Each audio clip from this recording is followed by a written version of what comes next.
Is this the end of our civilization? Prepare for gaming domination. The mightiest monster of them all. Grimlock, the Dino 9, GameZilla. Look, there comes one of them now. Welcome to the GameZilla podcast, your last line of defense in major gaming news. I'm your host, Grimlock, and with me in the GameZilla Media Studios, my co-host, the Deadite Knight. I had briefly considered trying to do a turkey call just now. Do it. I don't even really know if I know how to do it. All right, throw it over.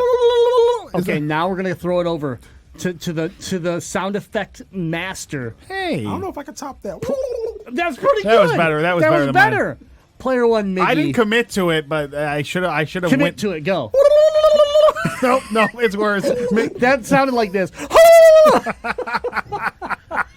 Yeah, turkey emoji. We got turkey gaps. Yours gets to 22. Put the turkey down. That's your one sound effect. I can do farts pretty good. Okay, let's just keep moving it on here. Welcome to episode 288 of the GameZilla podcast, brought to you by our patrons. Yes, thank you so much to all of our supporters at patreon.com/GameZilla Media. If you go there right now, you can see all the goodness, including the exclusive shows that are available to our $5 patrons. That's our exclusive access level, but patronage starts at just $1 a month.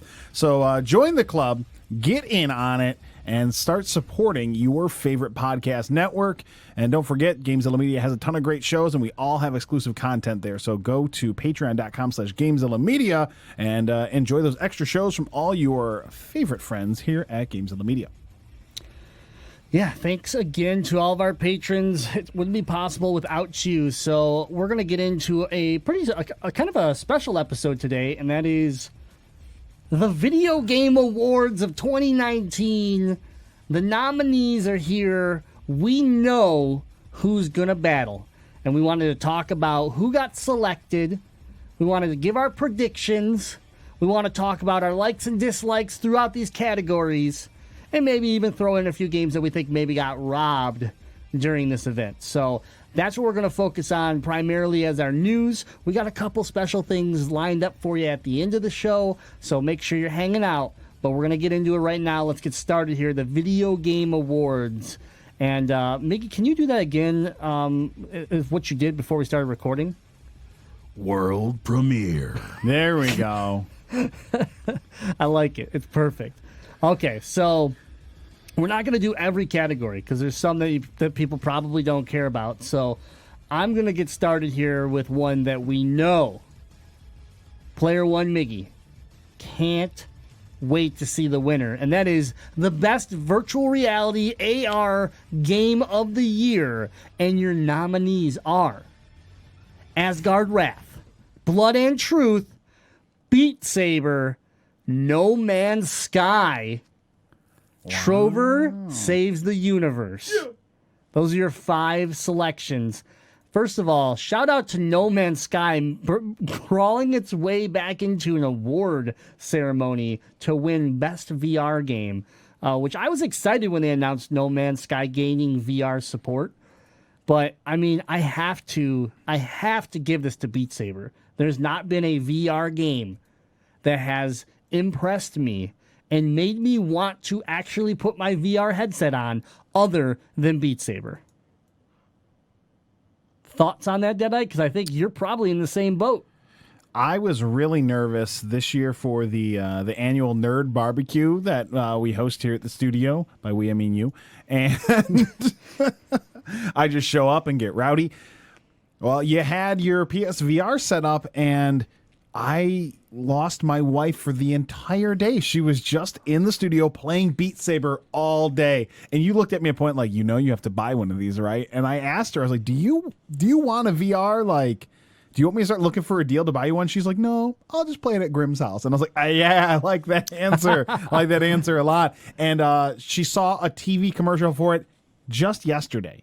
And she's like, Grim never invites me over to play Beat Saber. I was like, you're right about that. That's on him. That's on him. She was a bad upset. friend. Yeah, she was upset about it when she saw the beat. She's like, that's my game. As my wife would very much in her voice, that's my game. Like, okay.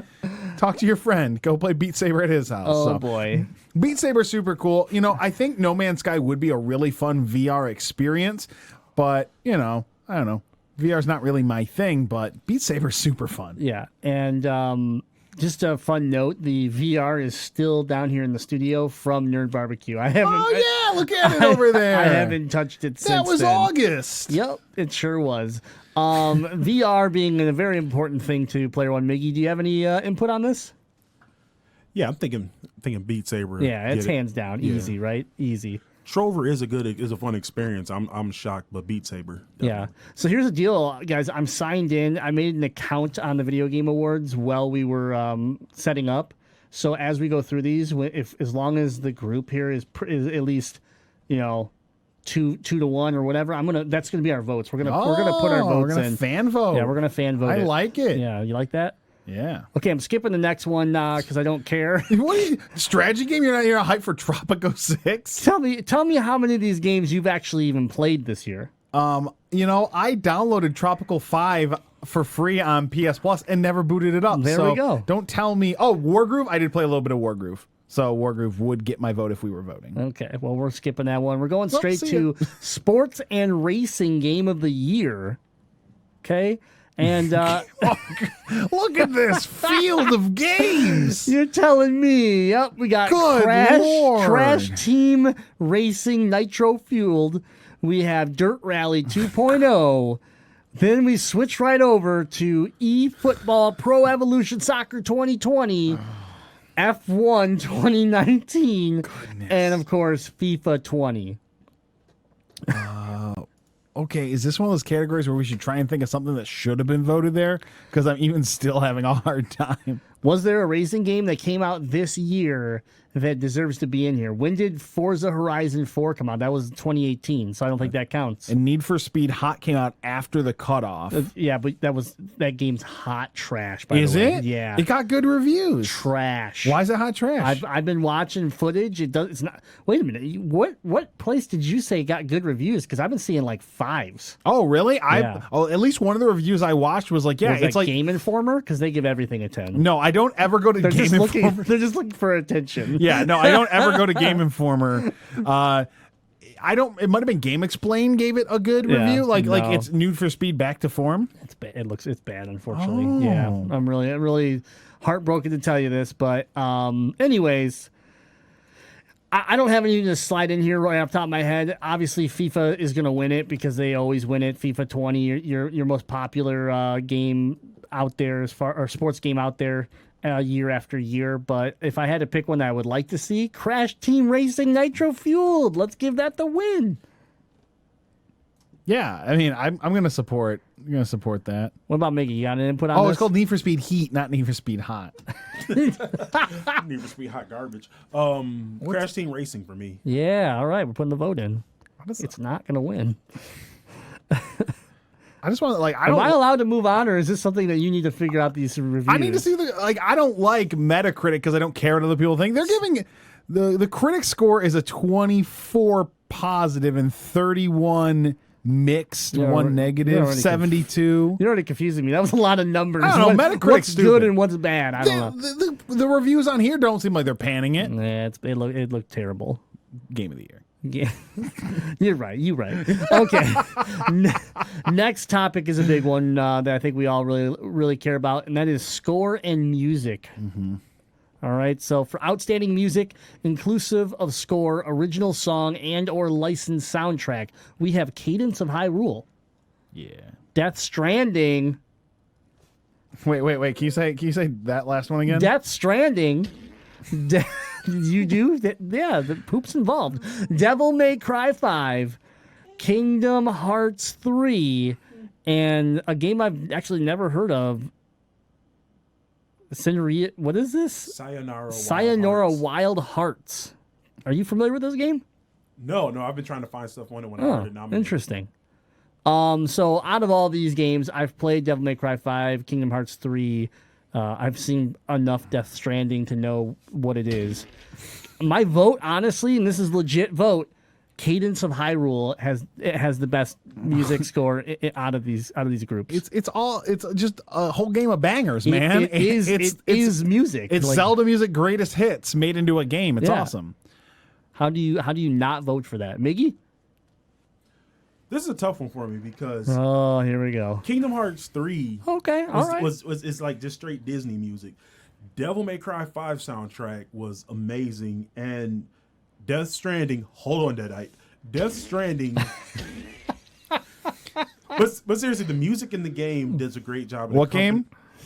Does a great job at accompanying the ambience of the game. And I've never played Cadence of Hyrule, so I'm gonna have to go with Norma Reedus with the fetus for this one. Thankfully, it was 2-1 Cadence of Hyrule, so GameZilla voting for Cadence of Hyrule. Can I lay down an omission? Yeah, what's missing out of here?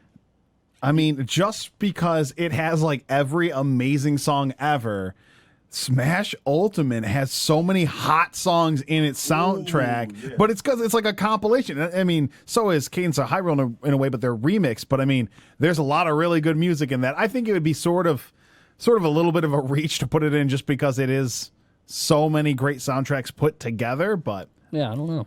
yeah. All right, next category up is role-playing game of the year for the best game design with rich player character customization and progression, including massively multiplayer experiences. Your options, your nominees are Disco Elysium, Final Fantasy XIV, Kingdom Hearts 3, Monster Hunter World Iceborne, and The Outer Worlds. This is an easy vote for me.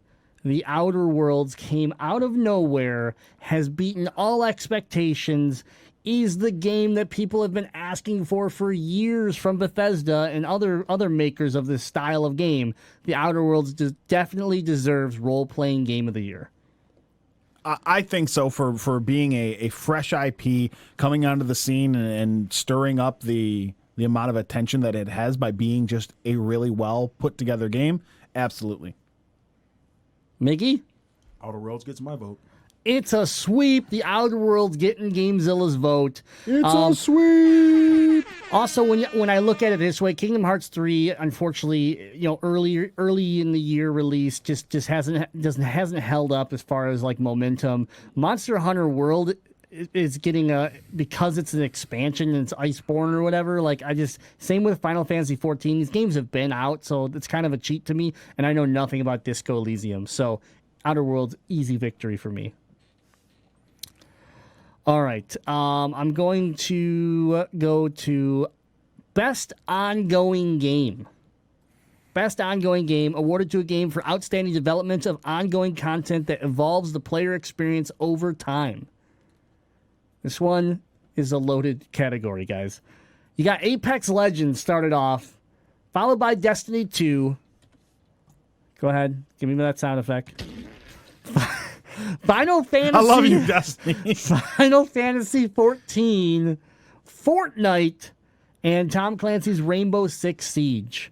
All these games, even Destiny 2, as much as we want to give them. I keep wanting to get back to it. I just I'm not. have done a ton of evolution over this year, but I don't know. This one's hard for me. I honestly, I'm gonna give it to Fortnite.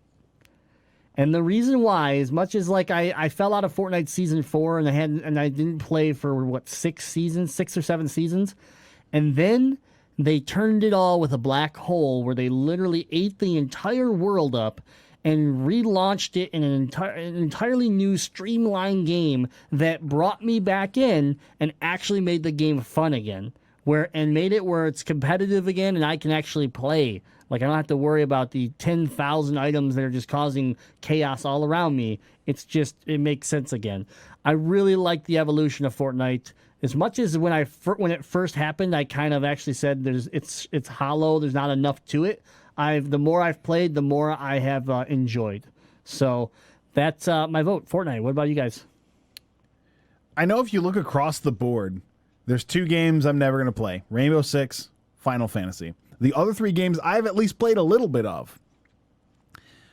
Only one of them in the last few months has made me think, should I give this another try? and actually come really close to doing it, and that's Fortnite. Wow. Because with Destiny 2, I'm like, oh, it'd be cool, but like I've never actually I at one point picked up my Switch and almost re-downloaded Fortnite. I was that close to getting back into the game, which I was never really that into the game. So just because they have made changes that I think they completely changed the meta around and revitalized the game to bring in casual fans like myself, I have to commend them for the big risk they took, where I think the other two games have played it safer, or in Apex's standpoint, sort of fumbled the ball with the reshuffle. Apex, I had a really hard time just getting hooked into. I really thought it was going to be the battle royale that was going to hook me. It just didn't. Yeah, and the new map and everything has actually been, from my experience, most of the people I know don't like it. So it's not necessarily a good revision. Player One Miggy, what do you think? Fortnite gets my vote. I'm sucked in. Yeah, we even brought Player One Miggy back into the fold. So there you go. Biggest omission that was left out: Rocket League. No, I'm just kidding. I love Rocket League. Ongoing game, yeah. I just gotta. That's my one. Oh, best sports game of the year: Rocket League. There you go. But Rocket League should just win it every year, though. That's right. We're gonna move into the next category, which is best narrative for outstanding storytelling and narrative development in a game. This was one that this is tough. This is actually a tough category. We have A Plague Tale: Innocence, Control, Death Stranding, Disco Elysium, and The Outer Worlds. This one, I don't know if we'll all end up voting the same way. I don't think we will, and I'm gonna have to go with. I'm gonna again go with The Outer Worlds. I think Obsidian deserves a lot here, and I'm really interested to see if they're gonna walk away with a lot of awards this ceremony, because The Outer Worlds really, if you haven't played it, you don't know what you're missing. And just watching my wife play this, actually, because she's just about to beat the game now. Like, I know when something, like, she's a gamer, don't get me wrong, but she's that gamer that'll, like, she'll play a game for a day and then she'll leave it alone. She'll play a game for a week and then she'll never touch it again. But when a game comes out that really, like, grabs her attention, she just doesn't stop. Mm-hmm. And this is where we're at. We're literally, like, I'm watching her where it's like she's in the game room more than I am. So, anyways, Outer Worlds, the story has been really interesting. I've stopped what I'm doing and looked at her and been like, what's going on right now?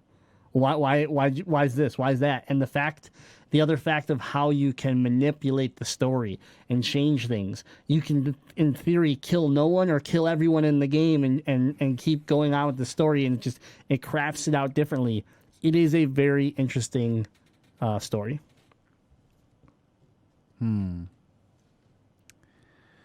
I don't know. I ain't playing any of these games. Yeah, you don't really have a say in this one. Yeah. We're not even going to let you vote on this one. Player One Miggy, what do you got?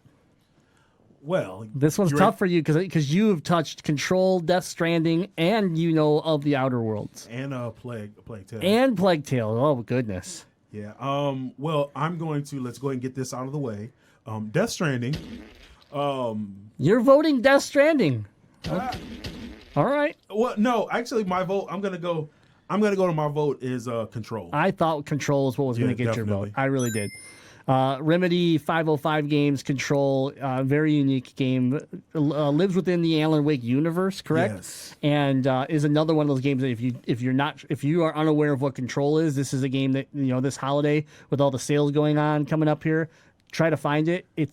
You're gonna enjoy it. It's really cool. There was definitely some place that had Control on a deal. Yeah, there you go. And I guess as a tiebreaker from the chat, we've got Outer Worlds. Boom, baby! Ooh, Outer Worlds. I like us giving that tie break to our man BMC. That's perfect. Okay. All right, Outer Worlds it is. Votes placed. Moving on. Best multiplayer game of the year for outstanding online multiplayer gameplay and design, including co-op and massively multiplayer experiences. So, here we go. This is another loaded category. Big. Apex Legends, Borderlands 3, Call of Duty Modern Warfare, Tetris 99, and Tom Clancy's The Division 2. Whoo! This is loaded. So first of all, shout out to Tetris 99 for making it. I thought that was cool. I really like Tetris 99, and it's been a lot of fun to play a classic in a new way as its own kind of battle royale. But this one I'm going to shift to a game that I have not been able to enjoy. I have not put the time into it that I thought I would. My friends love it. They've put hundreds of hours into it, and I can see the value in it and just the good job they did with the sequel. Tom Clancy's The Division 2 gets the vote for me. It's just too good. It like they refined everything. They made it perfect. The world is beautiful. The multiplayer aspect from co-op to PvP to like there's everything in this game if you want it. And so I mean when you look at other games, it's one thing. It's a battle royale. It's a co-op game. It's you know, I mean, I guess Call of Duty technically is the closest thing to having multiple different forms, but the Division 2 really is the way to go. What do you think? I have to follow my heart and go Borderlands, but I was really close to being like, I mean, it's super cool that Tetris 99 is a thing that exists and is being acknowledged. Like you said, like it's a classic game. Everyone knows and loves Tetris. It's a really accessible online multiplayer game that anyone can enjoy. So it was really close for me to go with Tetris 99, but I just have to follow my heart because Borderlands was super fun. It's one of the few games I actually played online with another person in 2019. So the fact that something I did enjoy multiplayer, I have to go with that. Player one, Mickey. I only have experience with just was it Apex on here, but I'm gonna have to go with Borderlands 3. Borderlands 3. All right, then that's the vote. I got outvoted that time, guys. Sorry. I tried to give love to Division. Borderlands 3 locks it in. I did see some people chiming in there saying Borderlands 3 or Division 2, so it looks it definitely looks like it was a close one there, but that's okay. All right, we can't pass this one up. There's only one person that really can vote on it, and we're not. I'm not even going to have an input on it. But mobile game of the year, Player One Miggy, you get the vote. We have Call of Duty Mobile, Grindstone, actually Sayonara Wild Hearts. Didn't realize that was a mobile game. Sky Children of the Light, and What the Golf. Player One Miggy, what is your vote? Can I vote to abstain? I don't know about any of these games. You played Call of Duty and you said it was great. It was, but it's full of microtransactions, and I can't endorse that. The whole mobile genre is. Shut up. I said that is mobile gaming. Not really. It says right here for best game with most microtransactions in gaming. So I'm gonna have to give. I'm just gonna have to pivot it to give them a bone. Sayonara Wild Hearts. Okay, Sayonara Wild Hearts clearly has some multiple nominees. So good to see one vote. I have no say in this. We're gonna move on. You got anything for mobile, Deadite? I don't even own a phone. That's fair. That's fair. Next category is a big one for me. That is independent game. Best independent game for outstanding creative and technical achievement in a game made outside the traditional publisher system. We have Baba Is You, Disco Elysium, Katana Zero, Outer Wilds. I know, it's how confusing. Very confusing. I think they did and that of on course, probably the super favorite, Untitled Goose Game. Man. So before Untitled Goose Game wins the vote, my vote is not going to go that way. I am going to give it to Katana Zero, a super cool game with some really cool mechanics built into it. I got to try this out at convention, loved it, and that's where my vote's going to go. But I have a feeling Untitled Goose Game's going to win. So, did I?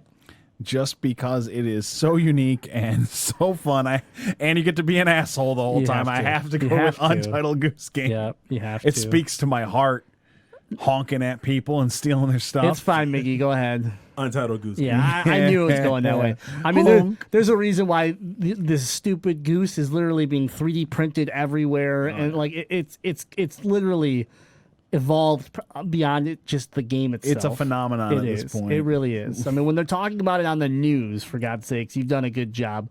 I did see something interesting in the Mixer chat that they said a write-in for mobile gaming should have been Gears Pops. That's actually a good point. Yeah. It's a good point. That's one I was missing there. But didn't that come out last year? I don't think it did. I thought that had been out for a No, I don't think little, it did. little while ski. We'll have to do some research on that one. Someone look it up. Let me know. I'll do research. I also see we have a vote for Katana Zero. Yeah, it's a great game. But we're going to give it to Untitled Goose Game. It deserves it. Next category I have is Games for Impact. For a thought-provoking game with a pro-social meaning or message. This is one I always like every year that they do, and this year it's a solid lineup. We have Concrete Genie, Gris, Kind Words, Life is Strange 2, and Sea of Solitude. Gears Pops came out in August, so I have no idea what I thought. It was like over a year old. It hasn't been out that long. Dude, it's August of 2009, though. Yeah. You didn't let me finish. Yeah. But totally should have been in the running, I think. Throw back to the pre-show when I got confused of what decade it was. So all these have some thought-provoking, like a pro-social. Concrete Genie is about bullying, and I'm gonna go put my vote towards this game. This is a game we actually made fun of when they first announced it because we didn't understand what they were doing with it until we actually got to see more of the game and understand what the concept was.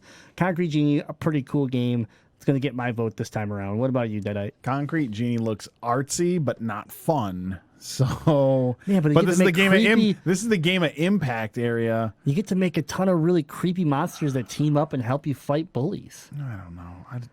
Honestly, my other one would be Sea of Solitude. We saw trailers for that one. That one looked really wild as well. I gotta say, I didn't play any of these games, and I don't really care about any of these games, so I'm gonna give my vote to Fox McCloud server in the chat. Oh, he says Gris. Okay. So we got one for Gris, one for Concrete Genie, player one Miggy. Thanks for voting for me, Fox. I'm gonna have to agree with my man Fox and say Gris. Gris. It's a good option. Now, what's it about? How's it impactful? What's Gris about? Gris, Fox, correct me if I'm wrong in the chat. Isn't Gris have something to do with mental health or something like that? Am I right? I can support that. Yeah. Yeah, I thought so. Yeah. So, anyways, we'll give it to Gris. Okay. Next topic. Best Game Direction, awarded for the outstanding creative vision and innovation in game direction and design. It just keeps getting harder and harder. Control, Death Stranding, Resident Evil 2. Is it Sekiro? Is that how you pronounce that one, Miggy? Yeah. Sekiro, Shadow Die Twice, and Outer Wilds. Best game direction of the year. Man. This one's tough. This one's tough for me. I'm gonna give it to Control. I think Control is very unique. It's that game that isn't like, I'm sorry, Resident Evil 2, great job. It's amazing, but it's a remake. I don't even know how Resident Evil is charting on all. It has multiple nominations. Yeah, Resident Evil 2 Resident Evil 2 was a great game, and this remake is beautiful. Capcom did a hell of a job here, but Control is original. It's yes. Not, it's something that we haven't seen before. And that's one reason why people didn't play it, because it doesn't have the name Resident Evil on front of it. Mm-hmm. But at the same time, when you did play it, you go, wow, this is something special. It doesn't have the name Cash Grab in front of it. That's true. So my vote goes to Control. I'm also going to vote Control. I'm going to vote Control as well. Wow. Sweeping it. Control. Getting that best game direction vote from us.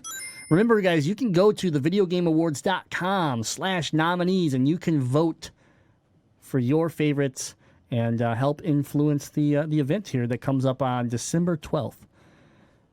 All right, this next one, you know what? I want to do this, and it's a new one presented by Subway. It is the Fresh Indie Game of the Year. Recognizing a new independent studio that released its first game in 2019, So we have we'll go by, well, actually, I'm going to go by the game names because not everybody's going to know, obviously, these developers. But we have Disco Elysium by ZA. We have Gris by Nomada Studio. We have For My Friend Pedro by Dead Toast Entertainment. For Outer Wilds by Mobus Digital. Slay the Spire by Megacrit. And, of course, Untitled Goose Game by House. This one's unfair, unfortunately, because Untitled Goose Game is going to get the win. Man, there's obviously Gris was a really cool game. My Friend Pedro, super cool game. Slay the Spire, I know a lot of people that enjoyed that game a ton, but my vote goes to Untitled Goose Game. Just for the sake of shaking things up, I want to vote for Dead Toast Entertainment and go with My Friend Pedro. Yeah. It's a cool game. It's such a fun game. Just because we know Goose Game's going to win Indie Game of the Year. So I don't mind throwing a vote at another cool title. Untitled Goose Game for me. Untitled Goose Game. Yep.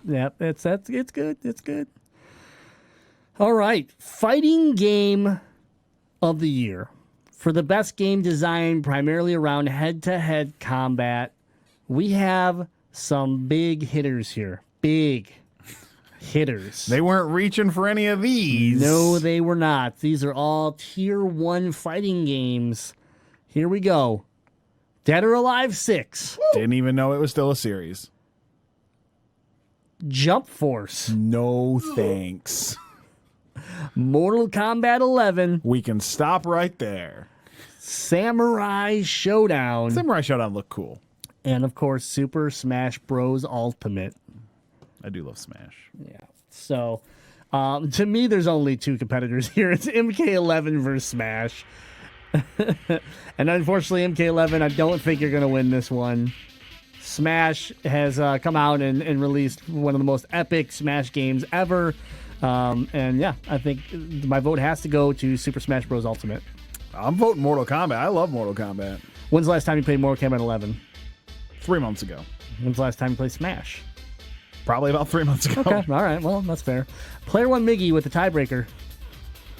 I'm going to go for the underdog in Dead or Alive 6. Really? Yes. Really? We have a 3-way split, and then actually we have a 4-way split. Fox McCloud server voted for Jump Force. Your vote is now nullified, and I regret really giving you is. my vote earlier.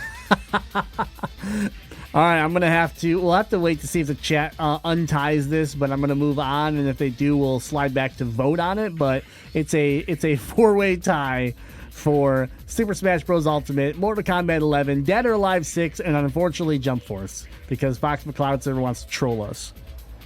We're taking this seriously, man. We're taking it seriously. Chops, you don't get to vote for Jump Force. Chops, you're out. Yeah, you're off the whole thing. You're fired. All right. Family, there we go. Fox McCloud Services, it's got to be Smash. We're locking it in. We're Boo, done. the Smash. disrespect for Mortal Kombat. All right. We got to keep moving here. We got a Fox, lot of categories. You're a disappointment. We got a lot of categories. You disappoint me. All right.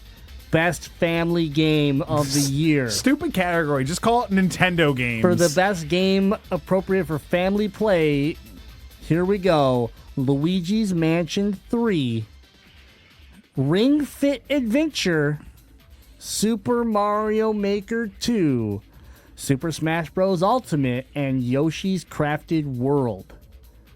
So, AKA Nintendo. Nintendo. That's what I'm saying. Nintendo. It's a stupid. It's just like, oh, let's give Nintendo a place because we don't want to acknowledge their greatness in other locations. Let's cram them all in family games. Yeah, Chops, you used to have power in this company, but then you and I both voted Psyduck as the greatest Pokemon of all time. No longer respect. And yeah, we both lost that power. Okay, anyways. Fox McCloud server, I still love you, son. Anyways, my vote here, this is oh man, this is tough. Best family game, huh? I'm going to go Super Mario Maker 2. I don't know. I just feel like it's fun. You can build together. You can play together. It's got multiple facets to it. I'm gonna go Super Mario Maker 2. I love a spooky, good family fun time and have to go Luigi's Mansion 3. Okay. Player one, Mickey. Super Mario Maker gets my vote. Yeah, Super Mario Maker moving it on, getting the vote from GameZilla. All right. Sorry, Guigi. Guigi's great, okay? Guigi's great. Not great. Not great enough. Super Mario Maker 2 doesn't even have Guigi. How could you vote it as better? It doesn't have Guigi. Yeah, you got real quiet when I brought that up. It might here soon, though. When I brought the hard facts of it doesn't have Guigi, you don't have a counterpoint. Do we want to do any of the esports? No. Okay, we're going to skip the esports. Not even the game. Is there a game? Where's that at? That's esports game. We could do esports game of the year. I'm I got fine with that. team player host. Oh, here it is. Esports game of the year. Yeah, this one's good.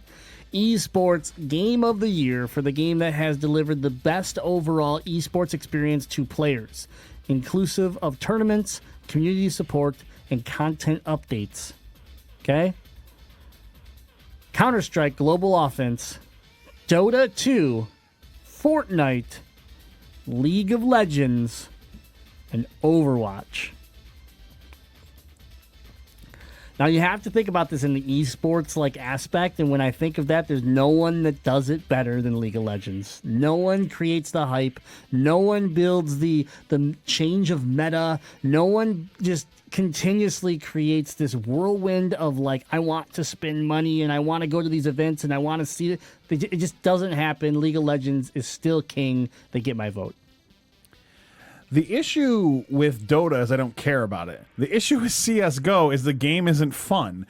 The issue with Overwatch is it's completely unwatchable. And the issue with Fortnite is, as popular as the game is, I feel like they've so far have not been able to establish a league, a standard, and something that's a casual fan can hop in and track. You can follow your individual players playing the different tournaments, but when it comes to an actual league, an actual esport, I don't think they do a good job yet because there needs to be regulation and structure. League of Legends Riot's a machine. Yeah. I don't play League of Legends. I don't like the game, but it's really easy to look at the standings, to look at the schedule, to know what's going on, who plays where, who plays when, and track with what's going on. It is the best esport, no doubt. Yep. And I think it's a stupid game, but I think that they do the best job making it an esports league. Player one, Mickey. League of Legends. Sweeping it. Easy. Casting the vote for GameZilla. Because no one's even close. And also, disrespect. Rocket League should be on there. That's true, actually. Rocket League's a dope esport. It should be. You're right. I am going to do Content Creator of the Year. This is one I have enjoyed in the past. So, Content Creator of the Year. Esports Coach of the Year? I skipped the Esports Coach of the Year. I'm sorry, okay? I know you were excited for that one. Content Creator of the Year for a streamer or content creator who has made an important and positive impact on the industry in 2019. We have Courage, Dr. Lupo, Ewok, Griff, and Shroud. Right in Grim. Right in Grim, yeah. So this one, where's the GameZilla podcast at? This is such a loaded, just such a loaded category because let's be honest, all of these people have done an amazing job. Let's be honest, I only know who two of them are. They've done an amazing job. So 3 of them didn't do that amazing of a job. But I will teach you a little something here, and it's our newest Mixer streamer that has come to, that's left their platform, come to Mixer. Ewok is not only a super fun stream to watch, but she is also deaf and teaching people that they can still play video games with disabilities. And things like that would hold people back. So she, the things that she's been able to do in this last year has been pretty impressive and she's relatively young too. So it's cool to see that positivity and put into gaming. And she's really good at video games. So it's cool to see that. I'm gonna have to. I mean, again, it's hard. I mean, Shroud is a monster. Dr. Lupo is great. Courage is great. I don't know a lot about the last member, but Ewok gets my vote. Shroud is the only one of these people I've ever watched, and it's because I accidentally clicked into his stream on Mixer. But from what you just told me about Ewok, I'm super supportive of that person. Yeah. Big time. And now I actually do want to watch that person's stream. So, yeah, that's my vote. That's easy. If it's a deaf person who's out putting some positivity on the internet, I'll vote for them. Yeah. New and right now, make sure to go follow her because new to Mixer, I believe you get a free subscription with it right now. So you would get all the perks of subscribing for free for a full month. That's cool. Yep. If that's still going on. If not, I'm sorry. Is Miggy going to vote? You going to vote against the deaf person, Miggy? Because I don't support that. As an illiterate person, I don't want you. I want you voting against deaf people. I mean, I was gonna vote for Shroud, but I'm gonna give in to peer pressure and go Ewok. Thank you, thank you. I mean, you can still The vote disability for Shroud. community will rally. You can still vote for Shroud. I don't need the people to turn against me. Oh Where my boy! followers go? Oh boy! We live in cancel culture, man. This next category I have to do, and that's the best community support. Recognizing a game for outstanding community support, transparency, and responsiveness. Is this 100% the same games that were voted for best ongoing game? It's just all the same game. It is, but I feel like this one, community support. So again, let me read this. Recognizing a game for outstanding community support, transparency, and responsiveness. And Destiny 2 is in this list. Come on, Bungie. Destiny 2 is in this list. What is going on? Come on, Bungie. So, yeah, I'm going to say... Oh, sorry, the nominees, full nominees are Apex Legends, Destiny 2, Final Fantasy XIV, Fortnite, Tom Clancy's Rainbow Six Siege. I don't even know who to vote for here. Community support, transparency, and responsiveness. Destiny 2 gets last place. We're already putting them at the back. Fortnite community, like you just dropped your game into a black hole for like 3 days And said nothing to anyone. You let them all rage for 3 days. You really upset a lot of dumb people. Yeah. It's never coming back. What about my feedback? I want a refund right now. Give me my money or I'm going to sue you. I'm lawyering up. Yep. So that knocks Fortnite out right there. Yep. Sorry, Fortnite. The amount of Tom Clancy Rainbow Six Siege that I have watched tells me that it is that I have there's no way responsiveness, community support, or anything around that. Nope. I'm gonna give it to Apex Legends. I'm going to do this for one reason. They may not be having the greatest Season 3, but when you watch Season 1 to Season 2, and even Season 3 when it comes to the Battle Pass, the quality of the skins, the quality of the guns, the things that they did to their Battle Pass because people called them out in Season 1 for being cheap, for cashing it in and being lazy, and Respawn came out and said, we heard you, we're going to make the loot better, we're going to make stuff better. Let's ignore the fact that the map isn't popular. They still tried, and then the fact is that they are really trying to evolve the game. Obviously we could argue the same thing about Fortnite, but I'm going to give this one to Respawn and Apex Legends. I'm gonna vote the way the majority of Americans vote. Fortnite. Blindly without knowing anything. So I'm voting for Final Fantasy. What? Blindly without knowing anything. Yeah, who needs to do research or know anything? I'm just going to vote for something. Final Fantasy. You have to do a better job than at least 3 of the other candidates. And Miggy, what do you got? This way we mix it up a little bit.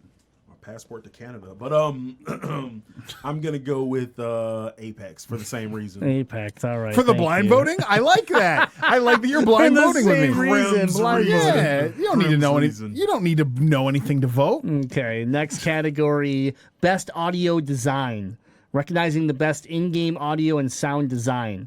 Call of Duty: Modern Warfare, Control, Death Stranding, Gears 5, Resident Evil 2. And oh wait, sorry, I missed one. Sekiro: Shadow Die Twice. This was for the last DS. That was for the last what? Oh, DS. Gotcha, DS. Sekiro, right? How did I say that again? Sekiro. Whatever. Shadow Die Twice. So, anyways, this one, man. I'm going to give it to my boys at the Coalition. Gears 5, the audio design of Gears is so gruesome. It's the audio of that game creates a setting. It creates tension. It is very well done, and I'm gonna give it to. I don't think they're gonna win it, but Gears 5 is where my vote's going. I'm also going to vote for Gears 5. I like the gore sound effects alone excite me. So, play one, Miggy. Get your finger ready. do I ever? Okay, so I'm going to give it to Death Stranding. And if you play the game with headphones on, it really I will say captures you. that I've watched your stream, and I always wear headphones when I'm in the game room, so I can say it is very good. It is very good, but Gears 5 for me. All right, cool. Here we go. Presented by Samsung QLED. Best Art Direction for outstanding creative and or technical achievement in artistic design and animation. This one is a loaded category with Control, Death Stranding, Gris, Sayonara Wild Hearts, Sekiro Shadow Die Twice, and The Legend of Zelda's Link's Awakening. Yeah, it's adorable. So again, art direction. I'm going to throw a wild one out here for best art direction. My vote goes to Gris. Nomada Studios, Gris. It is such a beautiful looking game. Unique. It is art. True art that is playable. I mean, that's the best way I can put it. Really, really unique. I really want to give it to Legend of Zelda Link's Awakening because I personally had such a fun time with it. It is a cute rendition of Zelda, but I feel like every time we get a Zelda, we sit back and say the art direction's great. Like, it's expected of the franchise. Gris is a brand new developer with an amazing job done with the art direction. For outstanding creative and or technical achievement in artistic design and animation. Yep, so you're going to give it to Death Stranding. Dude, the game is beautiful. Oh, I keep clicking off of it. 2 farts. I'm voting Death Stranding. Yeah! It looks It did it is a beautiful game. Despite game in quotations, despite it not looking even remotely fun in any way possible, it is beautiful. I get Snapchat screenshots multiple times a day from our boy Sci-Fi AJ, who's playing the game, and I'm like, dude, the game looks so pretty. And when you get in the streams, it is a really gorgeous game. So I have to give it that. I'm not going to sit there and blindly hate on the one area of the game that I do respect immensely. Player one, Miggy.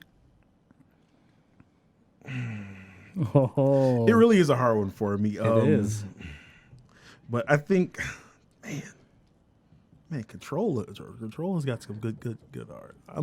I'm gonna have to go Death Stranding. All right, Death Stranding, the first vote from GameZilla. There we go. Next up is Best Action Adventure Game. For the Best Action Adventure Game combining combat with traversal and puzzle solving. I'd like to point out that it is action/adventure, not action and adventure, because at least one of the games in here has very little action, but a lot of adventure. Oh, God.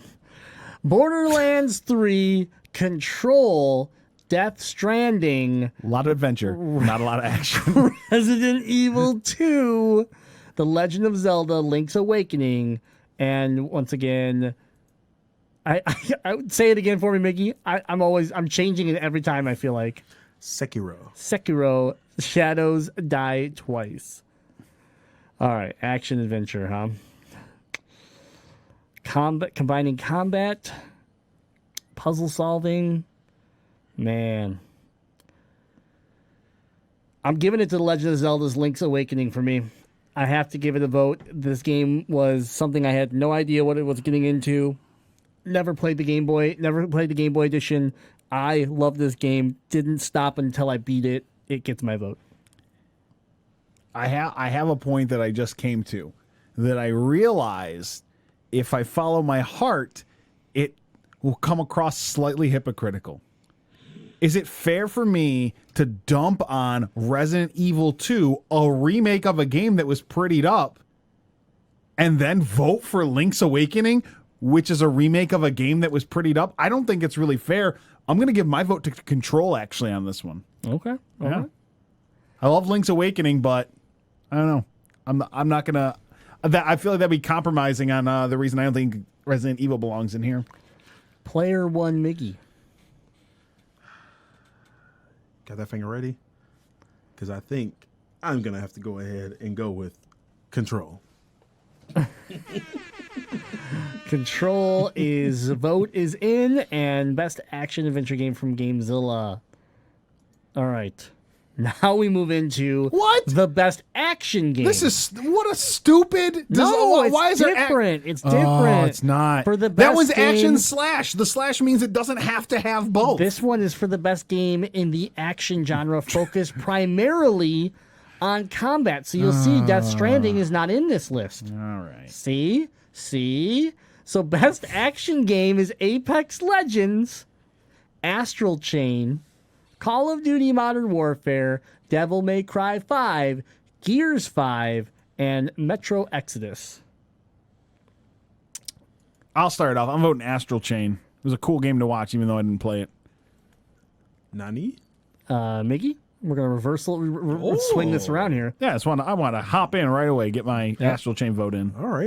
I think it's cool that the Platinum game got nominated. Yeah, that's pretty cool. I'm going to have to go with Devil May Cry 5.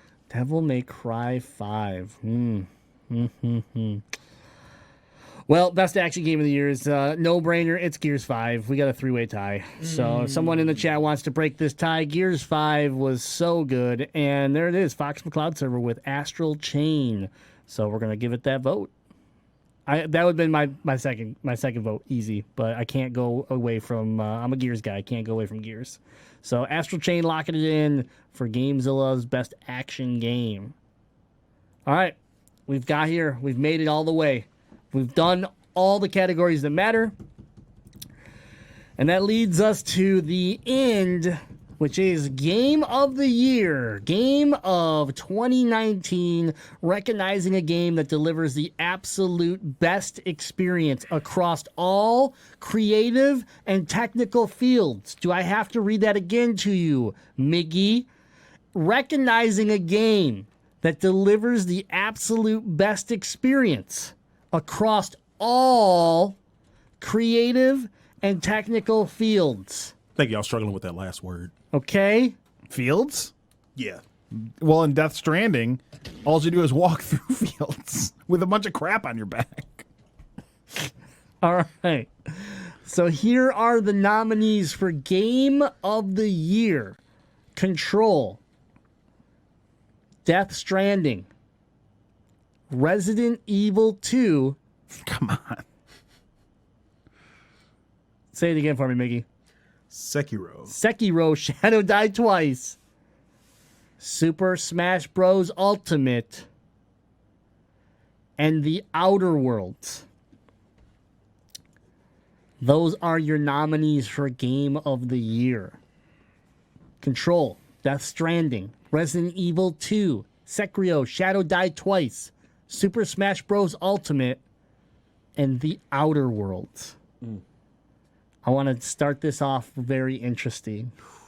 I want player one Miggy to go first. Oh my gosh! Don't do this to me. Okay. Player one Miggy, Game of the Year, go. Okay. Resident Evil 2 was great, but it was a remake, so I can't quite. It was great. It was great. I'm gonna have to go with Control's a sleeper.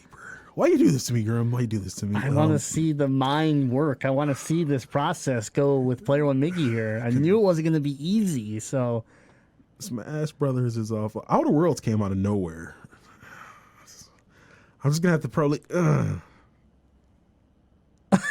go Death Stranding. No! I gave you a chance, Miggy. I gave you the opportunity. No!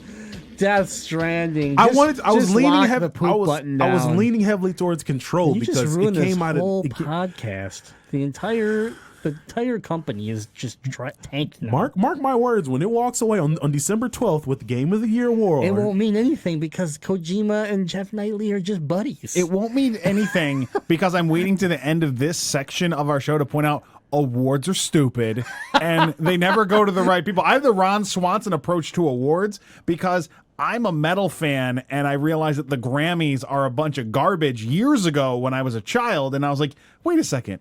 That's not just true about the Grammys. All award shows are stupid.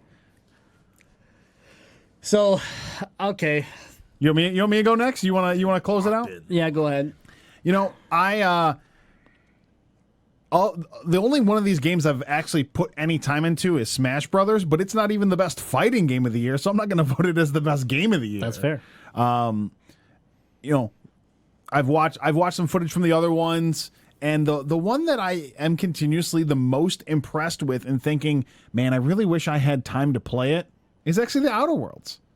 Yeah. I think it's a really, really cool game that they brought out, and it's a fresh IP, and I don't know, man. If I wasn't needing to put more time into Borderlands and I wanted a big RPG adventure to play that's, you know, in the first person, I'd be playing Outer Worlds. Yeah, you got a good point. You have a really good point. I look at the Game of the Year award in a weird way. I almost never pick the right answer when it comes to the Game of the Year award because I look at it in such a unique way that I like seeing games like Control or The Outer Worlds. Even Sekiro Shadow Die Twice. I mean, From Software has that. They have the formula when it comes to those style of games. They just put it in a different universe every time, and it works. You know, like good. That's good for them. Resident Evil 2, I know it's really good, but it's a remake, and like I have such a hard time at that point saying, yeah, you're Game of the Year when you already had a story handed to you. You already had concept handed to you. Control, it was unique. The Outer Worlds, though you were inspired by other games, was unique. Death Stranding was unique. Like, that's the one thing I can always give Kojima. It is out there. It is weird. It is usually interesting in the fact that I don't even know what the hell I'm watching sometimes, but I'm still intrigued to a point. But the reason I never win is I love the underdog. I love the person that maybe a lot of others look at and say it doesn't belong there, and that's why I have to go and give it to the Outer Worlds.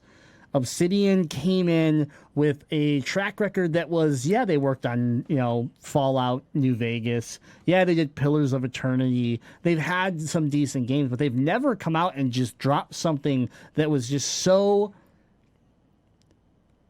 perfect. It was so good. It's polished, and we're used to seeing, again, we're taking shots at Bethesda, who puts out this style of game That's buggy as hell. but they're a mess, and this came out and it was clean and it just worked, and that's what's cool about it. That's what's impressive about it. Yep. So I mean, my vote would either go Outer Worlds or Control, but Outer Worlds has a little more connection to me. I like it. I've watched plenty of it. I've played it, and it is truly special to the point where when you, as a developer, come out and say, our own game has beaten our own expectations, you know you've put something special out there. By a lot. Like, they were very, very taken back with, you know, I think they expected this to be sort of one of those slightly under the radar but cult games. Yeah. And it came out, and it's been a huge success. So, yeah. And I think like most of these games belong in this Game of the Year. I think you're right. Super Smash Brothers up here is weird. It would be interesting to see a fighting game win Game of the Year because I don't know the last time that's happened. if ever. If ever.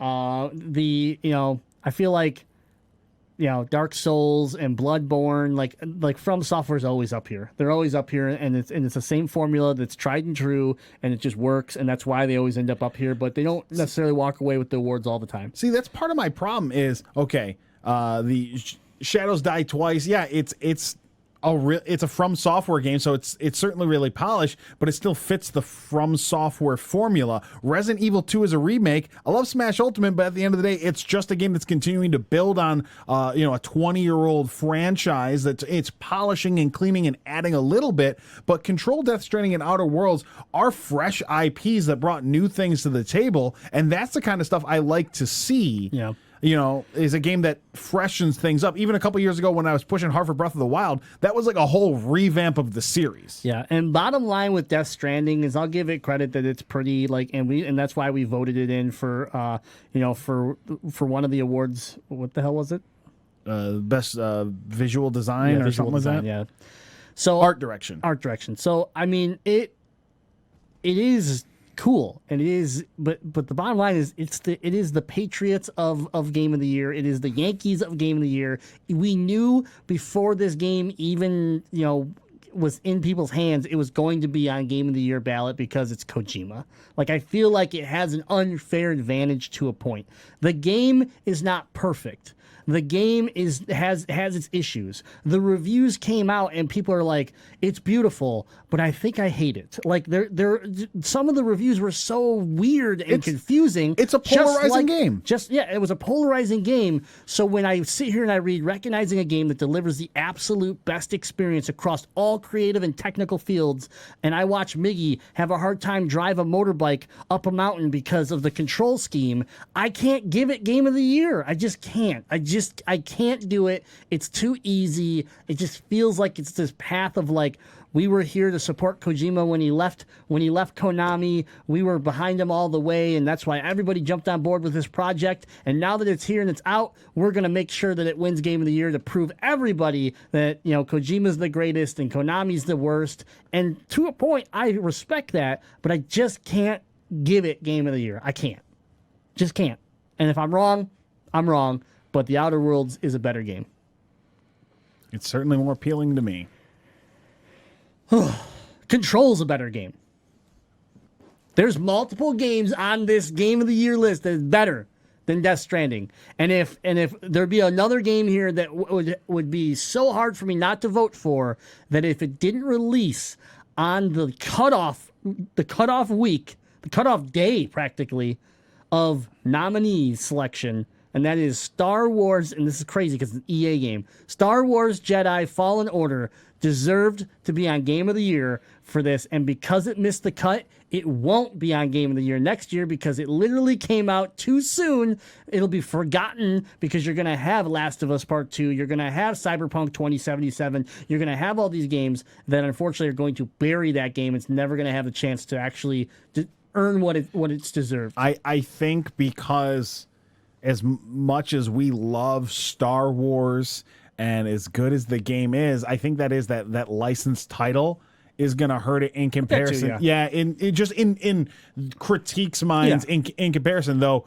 To be honest, I would much rather play a game that is a canon Star Wars video game than pretty much any other story-driven game because I love it. Mm-hmm. But I think that will overall hurt it. When it comes to like a narrative standpoint compared to something that is an original content. I think it could hurt it, but it could also play in the role that Spider-Man played. Mm-hmm. Spider-Man with Insomniac, there's a license, there's that whole style. This game is that it is Disney, Lucasfilms getting involved with Respawn. Okay, let's drop the EA name out of it and talk Respawn meets Disney and Lucasfilms to create a canon story of Star Wars that actually fits into the universe, and it's amazing. It has blown like. If there was a category that says game that beat all expectations, the game that wowed you the most this year, it's Star Wars, hands down. Mm-hmm. There's not another game that just blew me away from expectations. So I don't know what to say more about that, but yeah. Question for you guys real quick. Do you think that there will be a big uproar, a big problem if Death Stranding claims one Game of the Year, 2 multiple awards because of the connections that Kojima's had and all the cameos in the game? It concerns me. It does concern me that a lot of... I really appreciate his public face, right? He is that person that is the Reggie. He is the Phil Spencer. He is that character that helps push the gaming industry, and I love him for that. He's a champion of the gaming industry. He is, and so don't ever take that away from him. But at the same time, this just victory road that he's been traveling since he left Konami has been fun to watch, and it's been fun to cheer him on, but it doesn't mean that everything he touches turns gold. I'm sorry, it doesn't.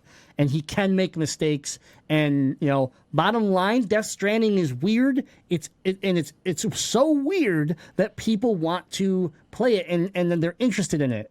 And that could be, and that makes a game good for somebody. Like Miggy is enjoying this game. Good for him. Miggy voted for Death Stranding from his own opinion. Good for him. That's how impactful it was to him. This game went so sideways on me that I was a day one supporter of Kojima, and that first trailer, I was on board, and by the time the game came out, I was out. So when you can have that, as you said, polar opposite reaction to a game, it's hard for me to sit there and say, yeah, it's game of the year. It's hard for me to do that. Like when Witcher 3 won, there weren't many people that could sit there and argue Witcher 3. Even if you've never played it, you could sit back and go, wow, that was impressive. When God of War won, like I voted for Spider-Man because Spider-Man affected me that much. But I knew God of War was going to win, and even people that didn't play God of War respected the win. Mm-hmm. This one seems different, and I don't know. And you also have to play that card of Kojima is so buddy, even with the person that builds the video game awards. Jeff Knightley, created this event, and he is best friends with Kojima. So I don't know. It bugs me, and because of it, it gives it that sense of that Yankees, that Patriots, just the sheer favorite. And I generally don't lean that way when it comes to my votes because it doesn't necessarily deserve it. And I'm not because it's not a good game, but just I don't think it deserves Game of the Year. It's going to win awards. That I know. I just don't think it deserves the Game of the Year award. Awards are dumb at the end of the day. I know we just spent an hour talking about what we think is the best, but award shows, I don't know. I just always feel like the people that vote on them make bad decisions, and I always end up disappointed. So I don't like watching award shows. So bottom line, if you want to talk more about the Video Game Awards, you want to talk about how wrong I am about Death Stranding, whatever it is, we have a Discord. That is where you want to come hang out with us. Join the Discord, talk video games all day, every day, and let's get ready for this event and get ready. We'll most likely be streaming it into some aspect where we can see how our votes pay off to what actually wins and just have a fun time with the community. But overall, I'm not super upset now that I've actually gone through and we broke down the nominees. I don't feel like there were too many games where I'm like, where the hell's Rocket League? Where's this? Where's that? Right? I can't think of too many video games that I bought this year that I feel like are missing in this list. 2019 was very much a year of me playing games that I bought on sale that were popular last year. I put a lot of times into Spider-Man and stuff. I put a ton of times into Rocket League. Mortal Kombat and Borderlands were the only games I bought brand new and put time into that I can think of. I bought Luigi's Mansion. Haven't really played it much yet. Just to, play the intro mission. Pokemon came out after the deadline. I don't know what category it would even be nominated for. Best family game would be in there with the rest of the Nintendo stuff. But, that was after the deadline, the same day as Star Wars. So, I don't know. We originally talked about it it seems like there's a bunch of stuff missing. And I was like, I don't know. I guess there's not that much missing that I'd be upset about. And we know, and like you said, Pokemon came out the same day as Star Wars. They didn't make the cut. So the Pokemon not being there, it makes sense. Yeah. Now, are you okay or upset the fact that Borderlands 3 isn't up for Game of the Year? I love Borderlands 3, but was it my favorite new release of the year? Probably, that was eligible for voting. But it's still, the reason I liked Control, Death Stranding, and Outer Worlds all being up here is because they're fresh new IPs. As much as I love Borderlands 3, it's a refined sequel. I can't sit here and say that I don't think Smash is the best game of the year because it's a refined sequel, and then say, oh, but Borderlands should have been. I got to stay consistent with that. And all because it was my favorite game that I played, that was a new release this year. I don't think it. I would rather see a fresh new IP get the acclaim this year. Yeah. Or something that was refined. God of War wasn't a fresh new IP a year or two ago, but it was refined. Everything seemed so new and fresh. Yeah. Borderlands didn't feel so new and fresh. It felt polished. Mm-hmm. Yep. And a polished up continuation of a story to me doesn't climb to Game of the Year. I'd rather see innovation. Yeah, no, that's fair. All right. Well, once again, let us know what you think. Join the Discord, and we'll keep the conversation going there. But we wanted to add on one tail end. We reached out in the Discord, and this is another reason why you should join. And we asked people for some options for the show. One of those options came from Frustrated Canadian, and he said that he would like to hear some of our upcoming games. What are we most excited about now that we're celebrating 2019? What are we most excited about coming up in 2020? So we built a list for FC and for all of you of games coming in 2020 that I think we could build some hype around.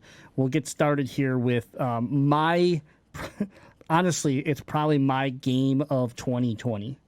I can't imagine that there's some other big ones out there, the ones that will win awards, that will win Game of the Year, but this one hits me right here at home, and that is Ori and the Will of the Wisps, coming out 2020. Ori and the Blind Forest was the original. Ori and the Will of the Wisps is your sequel coming out, and I can't wait for it. Metroidvania style game, which you know is my favorite, and this game is going to be everything for me, so I cannot wait. Next Product up is not one yet rated. that I believe Deadite is also pretty excited for. Gods and Monsters. Yeah, it looks pretty cool. Yeah, we don't know a lot about it. Still slated for 2020, but God and Monsters, it looks really cool. Of course, we bringing in Player One Miggy here. Final Fantasy VII Remake.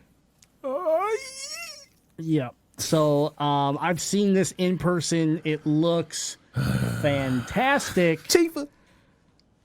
But Square Enix was an asshole to me, so I'm out. They were assholes to me at PAX West. Did I not hear about this? Did you not hear about it? I don't think I did, but I'm not surprised because You were not allowed to take photos or video of even if you're standing on the side of the screen. Okay, no photos, no video. They had people with signs that were walking back and forth. Well, they had it built in a part of the city of Final Fantasy VII, the whole booth. yeah. And you could sit on the bike that Cloud drives. You could go see crazy cool steampunk looking walls and stuff. And I was capturing that stuff. Now, mind you, you can't even see the games. You can't even see the systems they're playing on from where I was standing. And I had people running up to me, yelling at me that I'm not allowed to take photos of the gameplay. And I'm like, I can't even see the gameplay here. I'm taking pictures of your booth. And they're like, well, there better not be any gameplay on it. And we're kind of threatening me about the fact that I was breaking the rule. I'm like, Yeah, they're bringing that Square Enix and so muscle. I looked right at them. I'm like, am I allowed to take a picture of this bike? And they're like, yes. Am I allowed to take a picture of this wall? I'm like, and they said yes. I'm like, then leave me alone because that's what I'm doing. And I just walked away and shook my head. And then I stopped and I turned back and I looked at him. I was like, you know how many people have already filmed your game here? I'm like, do you realize that people are filming your game right now? What, you're yelling at do me? you realize it's already on the internet? Calm down, dude. People are going to buy your game. People can't wait for this game. You need to chill out. And it was all because it was a beta and it's not the true form of the game and blah, blah, blah. And I'm like, oh my goodness. Anyways, it's going to sell. People are going to love it. And, it's definitely a game to get excited for. Yeah, talk about a game that, it's a remake, but it could be a Game of the Year contender because, again, they're innovating, they're changing things up. It's a whole new game. It's a whole new way of telling the story. I would be, again, much more okay with this winning Game of the Year next year than Resident Evil. Yeah. Let's be honest, it has no chance in hell winning Game of the Year. Unfortunately, this year, 2020 is loaded. People love their Final Fantasy VII. No way. People There's love it. no I don't way. get it, but people love it. Next game, Watch Dogs Legion. Stop. What are you doing? Hold on. That was a typo. My bad. Are you just copying and pasting stuff? Do you not even pay attention to what you're putting? Who in the world is excited for Watch Dogs Legion? Like I said, next game, Animal Crossing New Horizons. Okay. We breezed over that one quick. Oh, man. Man, 2 in a row that I'm just like, nope. Hard, nope. I'm more likely to play Final Fantasy than Watchdog Legion or Animal Crossing. Watchdog Legion, that's not on the list. Oh, okay, you're right. Sorry, I must have had a stroke. Yeah. Oh, my God. Animal Crossing New Horizons. I know there's a lot of people excited for it, so there you go. Not so much me, but Yeah, I thought FC asked for games we're excited about. Yeah, we did. That's why I put this one in for you. Rainbow Six Quarantine. This actually looked really interesting. I don't know if you remember it from E3. This is the one that is a single player. Oh yeah, this and does look cool. And it's like that outbreak situation, Rainbow Six Quarantine. So the gameplay of Rainbow Six has always interested me, but I'm not interested in the competitive scene. So being able to turn that into like a story-driven, like fun game that I believe might have some co-op aspects to it, could be a lot of fun. Yeah, this one actually looks cool. Considering the last time I played Rainbow Six was the original one on PC, and I was 8 and couldn't figure out the controls. So I hated it, so I never played a Rainbow Six game again. That's fair. That's fair. So this one looks good. Okay, this one I think maybe a few people might be excited for. I don't know, possibly. But that is The Last of Us Part 2, a.k.a. another, definitely going to be in the Game of the Year contention. And Mickey just did something that we can't talk about on the air. We might get banned from Mixer if we talk too much about it. This one from the things on our list, top 3 for me in excitement. You, top 3. Yeah, I haven't finished Last of Us 1, but I really like it. Top 3. Wow. Okay. All right. This one is okay. So obviously I talk a lot of like shit about Last of Us, about Naughty Dog, not because I actually believe it, but because I like giving people a hard time. I've played Last of Us 2 a little bit, and it's cool. Like, it's fine. Like, and I can understand why people love it, and it's their favorite game ever. I get that. But Last of Us Part 2, I've already expressed my worry around this game with how big they're trying to make it, how the scale that they've talked about this game being, and how much it flexes away from what the first game was in the sense of that game design. And that I don't want to see we've seen this in the past. A company has success, they look like they're starting a good franchise, and then they just go huge, and because of it they fumble bad, and the game doesn't end up turning out to being what we all expected. Yeah, doesn't mean it's bad, it just might be okay. And I want this to be like people play 1 and then they go play 2 and it's life changing. Like, that's what it needs to be, because that's what people are expecting. So we'll see. Last of Us Part 2, obviously a big one for a lot of people. I really got to finish that game. I got to finish Last of Us 1. My number 2 next to Ori, and most people's number 1 at this point, it's pretty easy. Cyberpunk 2077. This game has more, I want to say this game has more hype than Last of Us Part 2, easy at this point. This game has so much to live up to. It looks so cool. It sounds so cool. But in the end, will CD Projekt Red be able to recapture the magic that they've done, with The Witcher here with a brand new franchise? I really hope so, because this is the world that I want to play in versus like The Witcher. I'm that futuristic style guy. This screams me, and it's my number 2. I just don't want to see it. Like I said before, so much hype, so much expectation that we go into it and there's it's a letdown. But I mean, my boy Keanu Reeves is in it. Man, Keanu. He's looking mighty, and it's just, for me, I can't wait for this game.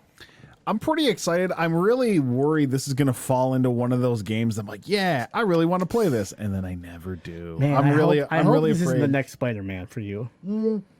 I haven't let my hype level get. I learned a personal lesson about the Spider-Man hype. Yeah, and it was, man, I really shouldn't get that hype about anything that's not a Nintendo game that I know I'm going to buy. Yeah.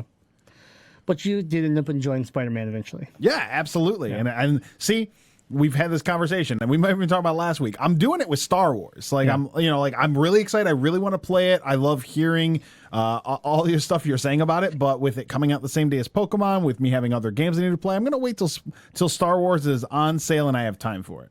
That's fair. Okay, moving on. It is Marvel's Avengers by Square Enix. This one I am excited for. Obviously, I know a lot of people haven't liked the rendering of the characters, but overall, this is a game that looks really cool. The little bit of gameplay we've seen is promising, and it's finally that Marvel game that's just like super cool, super nice graphics compared to, say, like, I enjoyed Marvel Ultimate Alliance 3. Yeah. But I mean, it felt old. It felt dated because it was played just like Ultimate Alliance, 2, 1, X-Men Legends. It's that typical. So this is that game that I want. I want this, and the fact that Square Enix is talking about adding characters and building, continuing to build the world out so that it's not just this linear story that you're gonna keep playing this game. They kind of hinted in that sense of like this is gonna be like Destiny with a Marvel skin on it, and I was like, okay, I could really, if it's good, I could lose a lot of time to this game. I'm really worried that I just don't ever play this one because I'm like, oh, it looks really good, but I'm also just wondering if this is something that I end up like I'm not letting myself get real excited about this one. I think I want to know a roadmap a little bit more, exactly what's going to be offered, for sure. Because it's one of those things like, oh, the intro trailer looks like it's a fun game, but I need to know more about it. And it's one of those things like, because I'm not necessarily a fan of Square Enix as a studio, that also causes my hype to be a little bit mitigated, where again with Last of Us and with Cyberpunk, I feel like I know a little bit more of what I'm going to expect. Yeah, absolutely. One of the indie games I'm excited for in 2020, I played it at PAX, is Carrion. It's like a parasitic weird game from Digital Revolver, or Digital Devolver, sorry.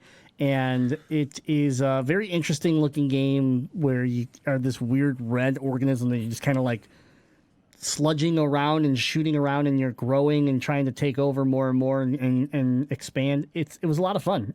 It's kind of reminds me of like Flow in a way, if you remember Flow. Yeah. But just darker and creepier. So, but yeah, no, you don't have to worry about a trailer on this one. I'm trying to think about the game. You haven't seen it? What was it called again? Carrion. Oh, Carry On. Okay. Yeah. Yep. Yeah. Yep. Are you familiar with it now? Yep. Yeah. Red Blob. Yeah, the Red Blob. There you go. All right, next game is Dying Light 2. This is a big one for a lot of people. If you enjoy Dying Light, it's been a long time since we've really heard a whole lot of what's going on for Dying Light 2, but it is coming out in 2020, and it is that next piece of this franchise that looks really cool. That fast running action style, live on top of buildings and stay off the ground. And in the first game, you were running a lot of like errands, so you were kind of like Death Stranding, but instead you had weapons and you actually had fun with action. So I mean, like, it was better than Death Stranding, but that's just my opinion. Anyways, Dying Light 2 is coming out in 2020, and I know people like Chops, for example, is probably very excited for this game. He was a big Dying Light fan. Minecraft Dungeons. I'm not a Minecraft fan, right? Minecraft doesn't really do it for me, but Minecraft Dungeons looks fantastic. It looks like Gauntlet meets Diablo, and it's going to be on Game Pass. So for me, it's an easy to get into. So I'm very excited to give this a try. I think even this is one that you had talked about getting into, right, Deadite? I'm at least intrigued by it more than I am Minecraft. Have an Xbox. I will not have an Xbox by then. Yeah, you will. I'm more interested in this than I am Minecraft, but I would also maybe be even more interested in Diablo 4 than this if we're talking like upcoming dungeon crawlers, Well, yeah, but I mean, Minecraft Dungeons is going to be part of your Game Pass, because you're going to have Xbox and you're going to have Game Pass, and you're going to be playing Ark with me. I'm not subscribing. Sea of Thieves. We're going to have I found out today I'm getting gouged for my internet, and it's hopeless because there aren't any other reasonable providers in my city, so I'll never be able to afford Game Pass. That sucks. Is there McDonald's down the street from you? Man, you now you're onto something. All right, one that is super close to me, and I'm so excited it's finally coming out. Phantasy Star Online 2. Woo! My goodness, has it been a journey to get to this? Don't you dare! Don't you dare! First of all, you don't even know what you're talking about. That's my MO. I don't know what I'm talking about most of the time. Phantasy Star Online 2 2020. Super excited for this game to finally be coming to America. You're excited. I mean, you and the dozen other people in North America that want to play this game. There are plenty of people that want to play this game, okay? Plenty of people. 2 right here. That's right. Phantasy Star Online 2, I can't wait. Of course, Next year is the mark of the new Xbox, and with it, the launch title Halo Infinite. This is another huge game. If it's done right, you could see this in a Game of the Year spot and a redemption of Halo, the rebirth of the franchise. Let's hope that the Halo Infinite actually lives up to what we hope for, and we don't know a whole lot about the game yet, but we're gonna find out this year, and then it's gonna hit at the end of the year. So it won't be up. Actually, I take this back. It won't be eligible for Game of the Year most likely, because by the time it launches, it'll be past the cutoff mark. Yep. But it is a game to look forward to in 2020. All right, I'm gonna move fast through the rest of these because I'm getting yelled at by Deadite. We're running long. So, Super Meat Boy Forever was supposed to be just a mobile game. Got expanded into a true sequel, and we're excited to actually get a new Super Meat Boy game. Crossfire X is that new first-person shooter that is hitting the Xbox and has already been super popular on the PC. A new choice for people that are looking for competitive gaming. Bleeding Edge from Ninja Theory is that really weird game looks super cool, kind of Overwatch stylish, but with really creepy looking characters. Doom Eternal, of course, it's got the delay, but it means it's Doom. We have a lot of high hopes for it. And then this last one is for Miggy, Half-Life Alyx. I say it right? Alex? Oh, my bad. Half-Life Alyx, the VR experience, the new Half-Life content that they're only going to provide to you in VR. I'm sorry, Mickey. This is not the way that Half-Life should be distributed. I'm not excited for it either. You are thrilled. You just bought a VR. You literally were late to the studio because you bought a VR. Is that what that was? They told me it was an Xbox. All right. And then lastly, I just wanted to throw a couple 2020 hopefuls out there, right? We just added a couple that are not confirmed, but 2020 hopefuls. We got Everwild by Rare. Looks cool. Overwatch 2, which is a high probability that we're going to see it in 2020. Agreed. Diablo 4. I just stated it looks interesting. Yep. Metroid Prime 4. Had to throw it in there. Happy Metroid Monday, everybody. Very excited if it happens. I would. Oh, my goodness. And then, just thinking about it makes me want to get up and punch myself in the face with excitement. That's the one. See, like I said, hype train completely out of control. Yep. But I also know I'm a day one buy. It's a Nintendo game. It's a Switch game. It's a day one buy. It's Metroid Prime. And then, of course, the game that is a 2020 hopeful that everybody is hoping for, praying for, and that is The Legend of Zelda Breath of the Wild 2. Here's the problem. It's not going to happen. I don't want both those games in 2020. It's got to be one or the other. Yeah. You cannot give me Metroid Prime and then 2 months later Breath of the Wild sequel. But they can. They can't. And they will. I emotionally am not stable enough for that. I do see. So Chop says he hopes for Sword and Shield Ultra to come out next year. Yeah, I mean, that's what they do. So, I mean, I've never bought into the sequel though. Yeah. So you never played Ultra Sun or Ultra Moon? No, because Sun and Moon Blue. Yeah, but those games weren't good. Yeah, but Sun and Moon. I've never Ultra. played Black and White 2. I've never played Crystal. I've never played Emerald. I've never played Yellow. I've never played any of the sequel. Interesting. All right. Well, those are our games of 2020 and hopefuls of 2020. Thanks to Frustrated Canadian for the suggestion within the Discord. If you want to influence this podcast week in and week out, it happens in the Discord. So join today. Talk with gamers from around the world. It's free. So, why not? Just do it. Just do it. Just join it. Another thing you just need to do is support the GameZilla podcast on Podcast. Go to patreon.com /GameZilla Media. Grim just almost spit his drink all over his computer. Oh, man, that was bad timing. That was real bad timing. Support us on Patreon. We need your money. There's bills to pay to keep this podcast going. And not just this podcast, but of course, all the other great podcasts available on GameZillaMedia.com and everywhere you listen to this podcast. I'm talking Legend of Retro, Noobs and Dragons, Noiseland Arcade, Last Action Podcast, and us, the GameZilla podcast. Learn everything you need to know about Patreon and about GameZilla at GameZillaMedia.com. That's right, everybody. We are not going, because we already have a hour and a half long show, we are not going to do a Zilla update this week. We will bring you something next week. But for right now, we just want to thank everybody for tuning in to episode 288 of the GameZilla podcast. Like we said, brought to you by our patrons. And if you enjoy the content, there is plenty more to be consumed at GameZillaMedia.com. Anything else? No. No? All right. Miggy, you got any last words? Nothing. Thank you. Death Stranding sucks. Have a great night. No, I'm just kidding. I'm just kidding. Everybody have a great night. Remember, we are your elite free DLC for all your gaming news.